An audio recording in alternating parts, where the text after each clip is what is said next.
เอามื้อนี้เราก็สิมาเฮ็ดเมนูแกงหน่อไม้ส้มใส่จิรอจินายที่เราไปก้านมาเมื่อคืนนี้เนาะหลังจากที่เราค้างหม้อไว้แล้วเนาะเราก็มาเด็ดปีกจินายแล้วก็ดิดปีกจักจั่นที่เราก้านมาเนาะเพื่อล้างไว้ใส่แกงหน่อไม้ส้มครึ่งนึงแล้วก็เราก็สิมาทอดอีกครึ่งนึง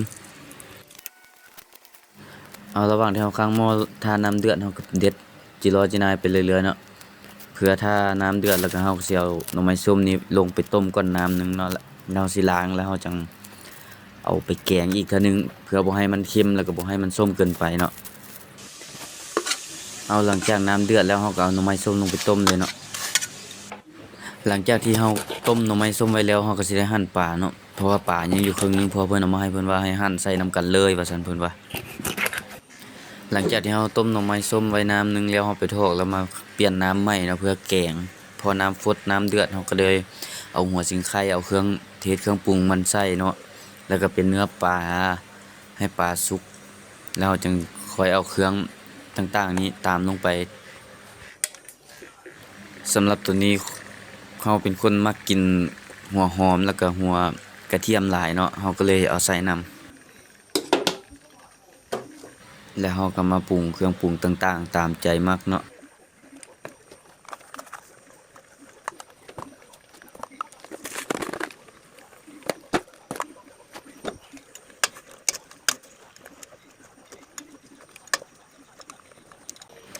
หลังจากที่มันได้ที่เดือดได้ที่แล้วเนาะเรากับมาใส่ผักใส่เครื่องต่างๆเนาะแล้วก็ใส่จินายจักจั่นที่เราเตรียมไว้นั้นลงไป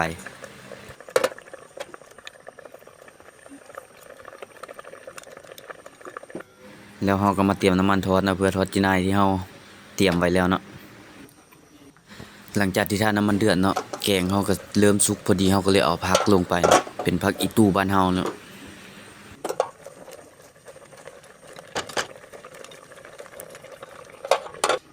พอน้ำมันเดือดได้ทีแล้วเราก็ใส่หัวหอมหัวกระเทียมลงไปนะเพราะว่าเราเป็นคนมักกินหัวหอมหัวกระเทียมหลายเราก็เลยใส่หลายๆน้อยๆนึงเนาะแล้วก็คนๆให้มันเข้ากันหลังจากนั้นเราก็ปรุงเครื่องปรุงตามใจมันเนาะบ่มีผิดบ่มีถูกเนาะใครจะปรุงอะไรก็ปรุงเนาะอันนี้เราปรุงตามใจเราเลยเนาะเรามันอะไรปรุงนั้นเนาะอันนี้เราสิปรุงเครื่องปรุงใส่กันก่อนเนาะก่อนเอาจีนายลงมันจะเข้ากันดีหลังจากนั้นเราก็เอาจีนายแล้วก็จักรจั่นที่เราเตรียมไว้ลงเนาะแล้วก็ปรุงตามใจมักเลยเนาะอันนี้ก็บ่มีผิดบ่มีถูกเนาะปรุงตามใจเลยนะไผมักรสชาติแบบใดปรุงแบบนั้นเลยเพราะว่าเครื่องทอดมันบ่ได้ยันใส่เครื่องปรุงหลายนะเฮาปรุงเล็กๆน้อยๆมันก็นัวแล้วเอาพอนัวแล้วก็คนไปเรื่อยๆเนาะในที่สุดของเฮาก็พร้อมเสิร์ฟแล้วเนาะมาเบิ่งว่าหน้าตามันสิเป็นจังได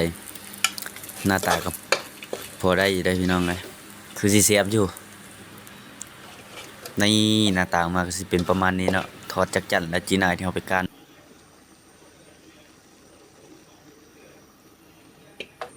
เก่งหน่อยส้มการน้ำคืนโหเฮาสิตัดเป็นเท่าหลังจากที่คุเลไปคุเลมามันเนาะมันก็สุกแล้วเนาะหน่อไม้ส้มเฮาก็ได้ที่พร้อมเสิร์ฟคือกันเนาะแกงใส่ปลาแล้วก็จีนายจักจั่นที่เฮาหามาได้เนาะหน้าตาก็สิประมาณนี้เนาะพี่น้องเฮาบ่ได้เฮ็ดเผ็ดเฮ็ดหยังหลายเพราะว่าเฮาเฮ็ดให้ผู้เฒ่ากินนำเนาะบ่ได้กินแต่เฮาเนาะเฮาก็เลยปรุงแบบเล็กๆน้อยๆเอาสำหรับคลิปนี้เฮาก็ขอจบเพียงส่ำนี้เนาะขอบใจหลายที่ติดตามชมอย่าลืมกดไลค์กดแชร์กดติดตามกันเด้อพี่น้องเด้อเบิ่งคลิปต่อไปว่าเฮาสิเฮ็ดหยังลงฝากติดตามกันแน่เฮาหาก็ตั้งเพจใหม่เนาะฝากน้องใหม่เด้อขอบใจหลาย